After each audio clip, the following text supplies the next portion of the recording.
Do you have problems with your feet facing out or maybe facing in towards each other, or one's facing out, one's regular, or vice versa?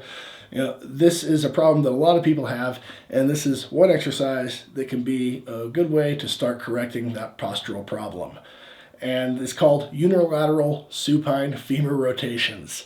So we're addressing this from a postural perspective. This is going to help engage the muscles through the hips up to the lumbar spine, and we're working on getting bilaterally equal function in those femurs. If you've got these problems, you're going to want to stick around. So, getting right into the instructions for unilateral supine femur rotations. I actually recorded one version of this and then realized that my feet were like halfway out of frame, so I'll be doing it one more time. Oh, one more thing. At the end of this instructions, I will be covering a couple simple modifications if you're having problems with lower back pain or neck pain while doing this, so stay tuned for that, of course.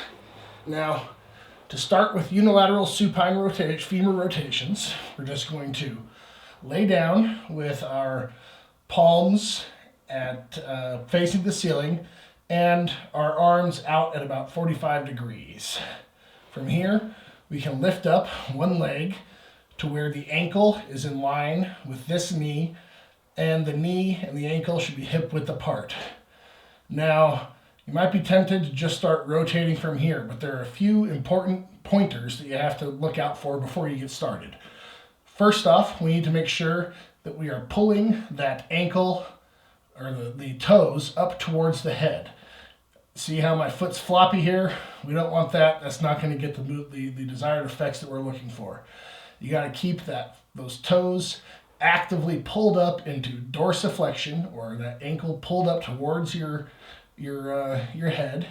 And then you need to make sure that you keep the thigh completely tight and contracted, putting that knee into full extension. And why is this so important? This is really important here because if I don't tighten that thigh, I'm going to get a lot of this rotation coming from whatever movement you have in your tibia, but also in the ankle, and you're not going to be getting the rotation of the femur itself. And when we are looking for the femur rotation, that's what's really affecting the muscles going through the pelvis, from the hips up to the lumbar spine, the psoas muscle. And other hip flexors, other muscles involved in femur rotation. So we have to make sure that we get rid of those compensations in the ankle and in the knee by having that thigh completely tight, the ankle pulled up towards us. From here, it's a simple, slow, controlled motion. Rotate in, rotate out. And we are keeping that thigh tight and that foot flexed throughout the whole exercise here. It's a slow, controlled motion, usually 3 sets of 10, or whatever your postural therapist or your menu dictates. And you'll just rotate through that range of motion. It should take 1.5 seconds or so for each side of that rotation. Then, of course, you would switch and do the same amount on the other leg. You can check that ankle alignment by knocking against your knee a little bit. Make sure it's right in line with the knee. Tighten that foot and the ankle.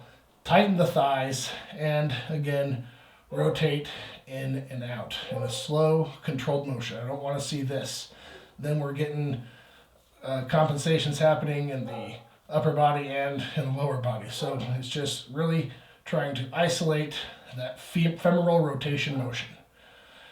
Now, I'll get into, so what if you do have those problems with maybe your neck, or your neck is so far forward that it's difficult to get your head on the ground, or it's painful, or you have some problems in the lumbar spine? Well, you can get a cervical roll like this, 3 inches in diameter, or you can get a rolled up towel will also do the trick. I prefer these just because they're softer, more comfortable. So if you're having the lumbar pain, you would put this underneath your lumbar spine, see if that helps alleviate the pain. If you're doing it this way, it might be easier to start in a hook line position like this, then extend your knee out, check your ankle placement, and then just the same thing as before. Tighten that thigh, tighten the foot, flex the foot, and there you go. Or if you're having the problems with your head not touching the ground, you can of course do both of these rolls if you want.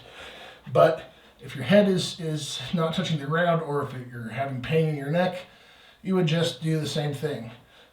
Put the lumbar, or put the cervical roll underneath your neck, and then go ahead and check your ankle.